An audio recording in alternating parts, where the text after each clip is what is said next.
with your fourth assignment. In your last assignment, you were drawing crazy imaginative creatures from your mind.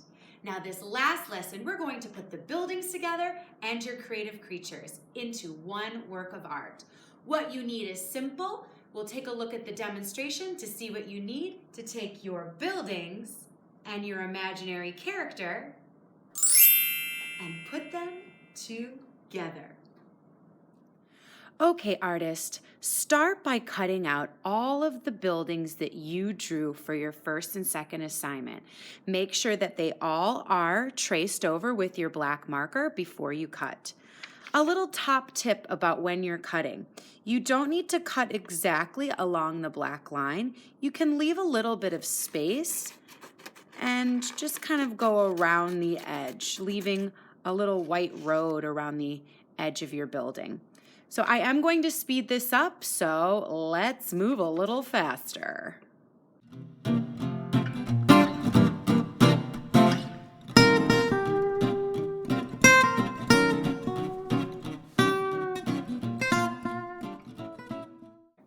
Now that you have cut out all of your buildings, make a tidy pile of them so we can use them later. Next, you will be preparing a background, and for that, you can use some white paper. But we need to have it be a big piece of paper because many of you drew really big buildings. So if you have a big piece of paper, great. If you want to use newspaper, that's fine too. Or you can also put 4 pieces of the cartridge paper that you probably have at home and tape 4 pieces together to make a large rectangle piece of paper.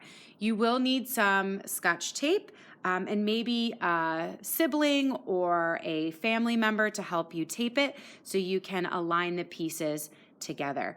I've done one for you all ready to go. So let's take a look at what we're going to do now that you have your large background. We will be creating the background for our buildings. And if we think about Hong Kong, what do we see way off into the distance? Any guesses? Yeah, we see Lion Rock, we see Dragon's Back, we see mountains way off in the distance. So you will be drawing a mountain line. Starting from the edge of your paper, you don't want to be right at the top or right at the bottom, kind of in the middle.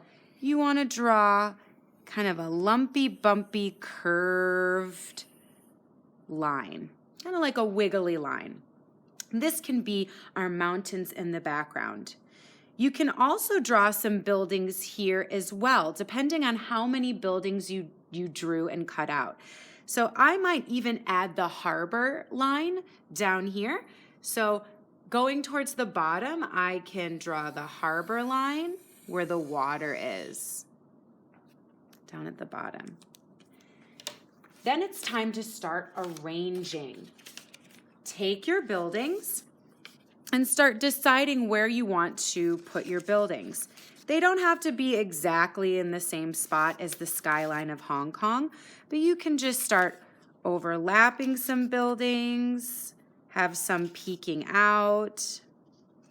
If you want, you could always add some more, draw some more buildings on some different paper, cut them out, and arrange a few more, some smaller ones off into the hills. So maybe I'll do that quickly and speed things up so you can get an idea of how to add some smaller buildings in the distance.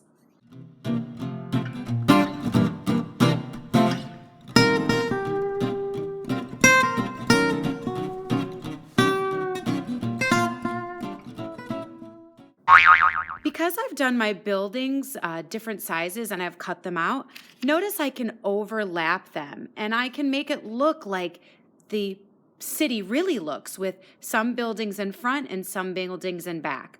Now the reason that these are smaller is because they're further away. Things that are closer are going to be bigger. Things that are further away are going to be smaller. Now, if you want, you can always add some boats to go in the harbor down here, the Ferris wheel, and add some more details in your background. Great. Now that we have our background finished, let's add our imaginary dinosaur, purple people eaters, unicorns, or dragons.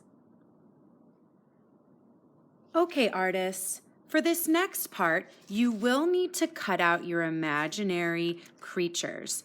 So I know that we worked on one together, the purple dinosaur, but I went and I added another dinosaur that I used DIY watercolor and crayon. If you'd like to learn how to make your own watercolor at home, you can check out another one of my videos under Little Lessons at Home.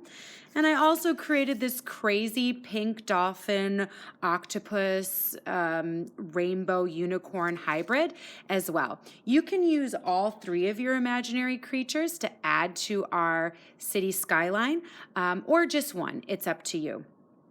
We will start arranging our piece of artwork, and I'm being mindful about what I'm planning to glue down first and then what I'm going to glue down second, third, or fourth. The things you want on top of the other buildings, you want to glue down last. So just be mindful when you are planning out. So I want the octopus to kind of be coming over the Hong Kong Convention Center, and I might move those buildings a little bit more so I can just adjust. Then I might want this guy kind of overlapping, so I'm going to pick up this building and put it somewhere else so I can have it look like he's coming out from walking behind this building.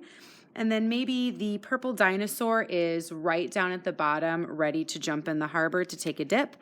Notice I want to have the octopus creature on top of the tail, so I'm planning on having that be probably glued last. Okay, so now it's time for gluing. Kind of take a mental picture so you know where everything is, as you will want to remove some of the pieces off of your background to glue those first things down. So I'm going to speed things up so you can watch me glue.